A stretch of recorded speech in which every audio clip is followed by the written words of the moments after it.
Hello students, आज के इस सेशन पर आप सबका स्वागत। आज हम पढ़ेंगे लेखक निदा फाजली जी द्वारा रचित एक पाठ जिसका शीर्षक है अब कहाँ दूसरे के दुख से दुखी होने वाले। अब कहाँ दूसरे के दुख से दुखी होने वाले।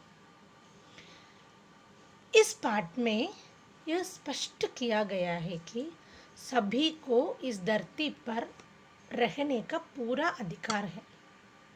अतः बुद्धिजीवी मानव को सभी प्राणियों के साथ सहानुभूतिपूर्ण व्यवहार करना चाहिए। लेखक का कहना है कि आज मनुष्य यह भूल गया है कि इस धरती पर हर चीज को सबका समान अधिकार है। लेखक प्रत्येक प्राणी पर और प्रत्येक प्राणी के प्रति वो करुणाशील है।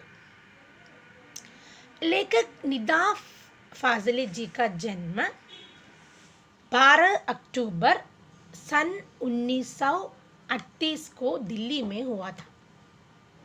इनका सारा बचपन ग्वालियर में व्यतीत हुआ। इन दिन वह फिल्म उद्योग से संबंध है। फिल्मी जगत के लिए बहुत सारे गीत लिखे हैं इन्होंने। ओके, अच्छा, पाठ बाकी और ध्यान दीजिए। बाइबल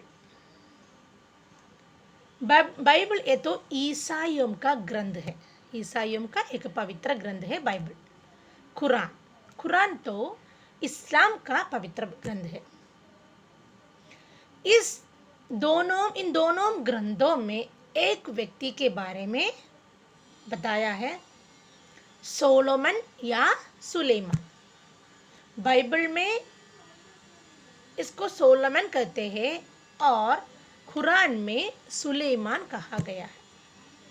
ईसाइयों के ग्रंथ में यानी बाइबल में सोलोमन, मुसलमानों के ग्रंथ में सुलेमान कहा गया है। वो सोलोमन जो है वो ईसा से 1025 वर्ष पहले एक बादशाह थे। वो सुलेमान केवल मानव जाति के राजा ही नहीं थे, यानी वो जो मनुष्यों के राज नहीं करते थे, वे तो छोटे पशु पक्षी यानी सभी जीवजाल के राजा या मालिक थे। वो सभी जीवजाल के राजा या मालिक थे, क्योंकि सुलेमान पशु पक्षी की भाषा जानते थे, इसलिए उनको मनुष्यों की ही नहीं सभी पशु पक्षियों के भी राजा कहलाते हैं। तो एक दिन सुलेमान अपने सेना के साथ जा रहे थे। वो अपने सेना के साथ जा रहे थे तो रास्ते में कुछ चींटियां थी। चींटियां मीन्स एंट।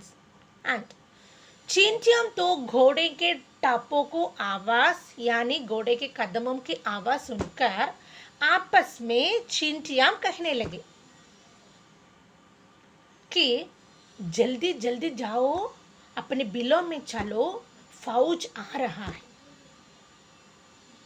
चींटियों ने ऐसा क्यों कहा कि घोड़ों के कदमों के नीचे पड़ने पर मर जाती, इसलिए ऐसा कहा चींटियों ने।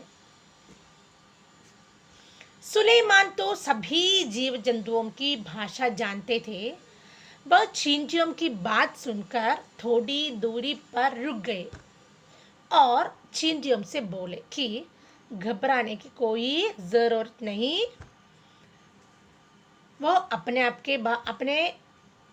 आप के बारे में बताकर कहा कि सुलेमान तो किसी के लिए मुसीबत नहीं करते, यानी सुलेमान तो सबको मारने के लिए पैदा नहीं, सबको बचाने के लिए पैदा हुआ, सबको बचाने के लिए पैदा हुए।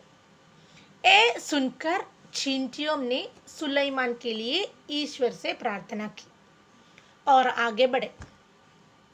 सुलेमान भी अपनी मंजिल यानी अपने लक्ष्य तक बढ़ गए।